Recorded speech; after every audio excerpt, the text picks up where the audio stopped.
ఇక్కడ 2 వెర్షన్స్ ఉన్నాయి కార్తీక్ అన్న. ఒకటి రేవంత్ రెడ్డితో పాటు కోమరెడ్డి లాంటి వాళ్ళంతా కూడా పొద్దుగాలేస్తే కేసీఆర్ పేరే ఆయన బయటికి రాడు, కానీ వీళ్ళు మాత్రం కేసీఆర్ని టార్గెట్ చేసుకుంటారు. జనమేమో కేసీఆర్ అనే రావాలంటారు.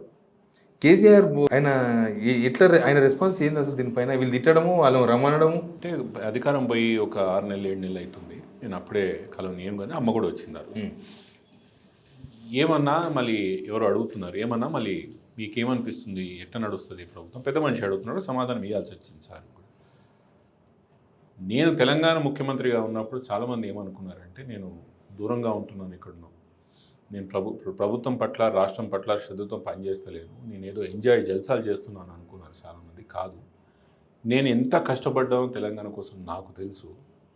రేవంత్ అంత కష్టపడలేడు, అంటే ఈ ప్రస్తుతం ఉన్న ముఖ్యమంత్రి అంత కష్టపడలేడు. కాబట్టి ప్రభుత్వం పట్ల కాదు, తెలంగాణ పట్ల ప్రేమ ఉండాలి, అధికారం పట్ల కాదు, ప్రజల పట్ల ప్రేమ ఉండాలి. అప్పుడే మనం కష్టపడగలుగుతాం. నేను ఇంత కష్టపడ్డ తెలంగాణ గురించి నాకు తెలుసు. నా కష్టంలో సగం పడ్డా కూడా ఈ రాష్ట్రాన్ని మనం పెట్టిన గాడిలో ముందుకు పోగలుగుతుంది. ఇక్కడ నాకు అట్లా కనిపిస్తలేదని చెప్పారు. ఈ ముఖ్యమంత్రి నేను పడ్డ కష్టంలో సగం కూడా పడలేడని చెప్పారు. నిజంగా కనిపిస్తుంది కదా, క్లారిటీ కనిపిస్తుంది కదా. పరిపాలన ఎక్కడికి పోయింది? మార్కెట్లో ఎందుకు ఏ వ్యాపారం కూడా జరుగుతలేదు శివన్న? రియల్ ఎస్టేట్ ఒకటే కాదు, అన్ని వ్యాపారాలు 25 to 30% డెఫిసిట్లో ఉన్నది. ఓకే, ఎందుకు చెప్పండి?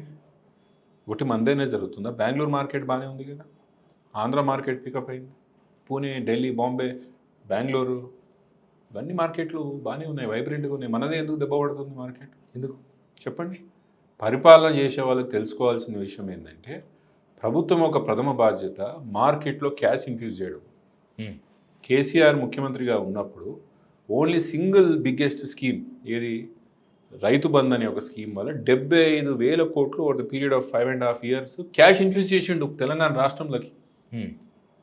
Every year on average 15,000 to 20,000 crores contractors, చిన్న పెద్ద అనే ఒక భేషజాలం లేకుండా, పర్సంటేజ్ల కోసం వెతుకులాడుకోకుండా 15,000 నుంచి 20,000 కోట్ల రూపాయలు కాంట్రాక్టర్స్కి బిల్లింగ్ చేస్తుండే.